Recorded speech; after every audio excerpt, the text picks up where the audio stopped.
Perfect का सबसे पहले हम फॉर्मूला देख लेते हैं। मैंने आपको बताया था परफेक्ट जब भी आता है इसका मतलब ये होता है वो एक्शन डन है ना। प्रेजेंट परफेक्ट था, ऑफ कोर्स यही बात है, प्रेजेंट परफेक्ट था तब भी एक्शन डन था, अब पास्ट परफेक्ट है तो भी एक्शन डन है। तो फिर डिफरेंस क्या है ये हम पहले यहाँ पे सीखेंगे। अच्छा, प्रेजेंट परफेक्ट में क्या था, टाइम हमारे पास मेंशन नहीं था। I have completed my work हमने लिखा था ना, I have completed my work, ऐसे ही लिखा था। तो हमने ये नहीं बताया था कि एक्शन कब आपका कंप्लीट हुआ, यानी ये जो वर्क है ये आपका कब हुआ।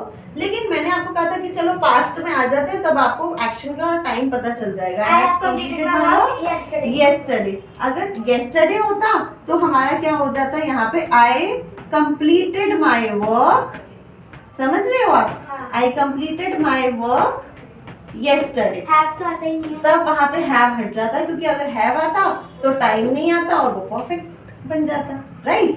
तो अब हमारा पास्ट परफेक्ट है तो सब कुछ सेम रहता है, एक्शन डन पास्ट में ही होता है, लेकिन पास्ट में आने से यहाँ पे जब प्रेजेंट परफेक्ट था तो हैव था ना, तो यहाँ पे क्या हो जाता है, हैड हो जाता है, दैट्स इट। ठीक है, तो क्या आएगा, I had completed my work, ये आ जाएगा, मेरा काम बहुत पहले ही हो गया था। यानी हैड आने से हमें ये पता चल गया कि मेरा जो काम है वो तो बहुत पहले ही खत्म हो गया था। आपको तीनों में डिफरेंस समझ में आया? ठीक है, प्रेजेंट परफेक्ट था तो हमारे पास हैव था और टाइम नहीं था हमारे पास। ठीक है, सिंपल पास्ट था तो हमारे पास हैज हैव कुछ भी नहीं था, सिंपल V2 था, लेकिन हमारे पास टाइम मेंशन था। ये बताइए समझ में।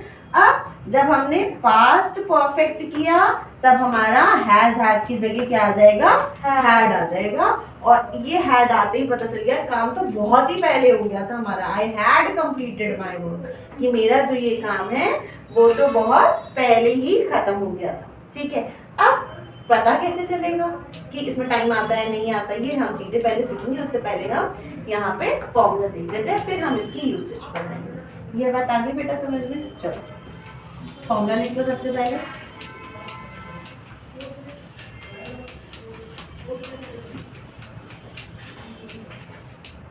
क्या है हमारा, subject plus had plus verb की थर्ड फॉर्म। अब सब्जेक्ट या तो नाउन होगा या प्रोनाउन होगा। नाउन का मतलब क्या है, name, place, animal and things होगा, राइट। और प्रोनाउन का मतलब हमारा क्या है, ही, शी और इट। तो यानी हमारे पास ये कुछ भी आ जाए हम सबके साथ हैड ही लगाएंगे, ये बात ध्यान रखना। और वर्ब की थर्ड फॉर्म, ठीक है, जो भी हो गया। Any doubt till here? No. Now move to, पहले एक एग्जांपल रख लेते हैं। He worked, he had worked, he had worked, ठीक है, he had worked before time he came, before she came। अच्छा, अब मैं आपको एक डिफरेंस बताती हूँ पास्ट परफेक्ट में। मैंने आपको बोला पास्ट का मतलब वो काम तो बहुत पहले ही हो गया था, तो इसका मतलब ये है वो काम सिंपल पास्ट से भी पहले हो गया था। सिंपल पास्ट में नाम और काम आता था ना, उससे भी पहले हो गया। वो आई उससे पहले ही काम हो चुका था।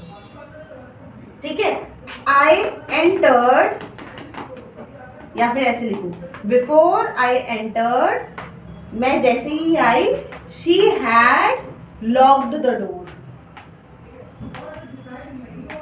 ठीक है, मैं आई और उससे पहले ही डोर लॉक हो चुका था। यहां तक आ गया बेटा समझ में? एक पास्ट टेंस से होने से पहले ही हमारा पहले काम और हो चुका था। ठीक है जी, चलो यूसेज पर आते हैं हम। यहाँ पे इसकी एक्शन होने से पहले ही दूसरा एक्शन हो चुका था, इसका मतलब ये, यानी पास्ट तो है ही, क्योंकि आपको कंफ्यूजन रहती ना कि सिंपल पास्ट का मतलब भी यही था कि एक्शन डन है ना, और पास्ट परफेक्ट का भी यही था कि एक्शन डन है। सिंपल पास्ट में क्या था, सब्जेक्ट प्लस V2 था, यही था ना कि शी लेफ्ट, ये हो गया। अब परफेक्ट में हैड भी आएगा तो क्या होगा कि एक एक्शन होने से पहले इन दोनों को कंबाइन करके लिखना है। फॉर एग्जाम्पल यहाँ पे मैंने मतलब एक्शन सिंपल पास्ट से भी पहले ही हो गया। पहले ही हो गया। She left, when she left ऐसे कर दो, when she left the guest had already gone, नहीं गॉन, सही है। When she left, go went, हाँ go went gone होते हैं। When she left, the guest had already gone, या फिर ऐसे लिख सकते हो the guest had already gone when she left, कुछ भी लिख सकते हो। When she left ये simple past हो गया और guest has already gone ये कौन सा हो गया? Past perfect, क्योंकि had gone आ गया हमारा, तो verb की थर्ड फॉर्म आ गई यहाँ पे। एक एक्शन और उससे पहले ही हमने लिख दिया। एक और लिखते हैं when I came, when I came, मैं जैसे ही आई, she had locked the door, ठीक है, मैं आई और उससे पहले ही डोर लॉक हो चुका था। या फिर when I reached, जैसे ही मैं पहुंची, the rain had started, उससे पहले ही बारिश शुरू हो चुकी थी। आ गया समझ में आपको? पास्ट परफेक्ट में, सिंपल पास्ट में, तीनों में आपको डिफरेंस समझ में आया? ठीक है, तो ये आप जॉट डाउन कर लीजिए।